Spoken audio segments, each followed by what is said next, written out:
ये है बीआरएस के माननीय विधायक कौशिक रेड्डी साहब। ये एक धार्मिक आयोजन में जिससे लेने जा रहे कानून व्यवस्था बिगड़ने की आशंकाओं के चलते करीमनगर के पुलिस कमिश्नर गौस आलम आईपीएस ने इनको रास्ते में रोक दिया। फिर क्या था, आरएसएस एजेंडे पर चलकर दिमाग न पन पर ही संघी सोच और मुसलमानों प्रति दिमाग में पन पर ही नफरत झट से बाहर आ गई। हाँ, वही जो हर संघी और मुस्लिम समाज के प्रति नफरत रखने वाले के दिमाग में जो गंद भरी रहती है। धर्मांतरण, लव जिहाद, कट्टरपंथी जैसे बहुत से शब्द जो उनकी डिक्शनरी में है, जबकि रियल में इंक कोई अर्थ नहीं होता। खेद गनीमत तो यह रही कि माननीय विजी ने सिर्फ धर्मांतरण का ही आरोप लगाया है। रोकने के बाद गुस्से से लाल कौशिक रेड्डी बोले, तुम धर्मांतरण कराते हो। इतना बोलने के बाद चारों ओर विवाद होने लगा। सेक्युलर सोच रखने वाले सेक्युलर लोगों ने इसका खंडन करना शुरू कर दिया। साथ ही ओवैसी साहब म्युनिसिपल चुनाव के मद्दे नजर पैदल द्वारा कर रहे थे। तभी मेडकर्मी ओवैसी साहब से इस मुद्दे पर सवाल करते हैं। तभी ओवैसी साहब कुछ इस तरह से जवाब देते हैं, उन्होंने जो कुछ बोले उससे इस बात का इजहार होता है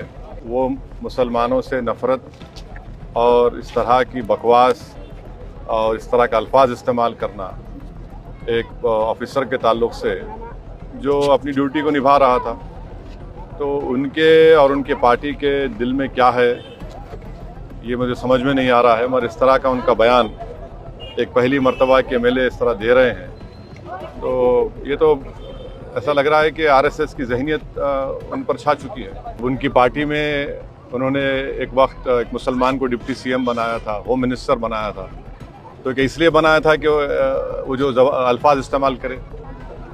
तो ये तो पूरा का पूरा बुरी तरह उनको बीआरएस पार्टी को एक्सपोज करता है और इससे साफ जाहिर होता है कि उनकी जो लीडरशिप खामोश बैठी हुई है। अफसोस होता है कि जनाब केसीआर साहब इस रियासत के 10 साल चीफ मिनिस्टर थे और उसके बाद भी आज ये शख्स इस तरह की बात करता है।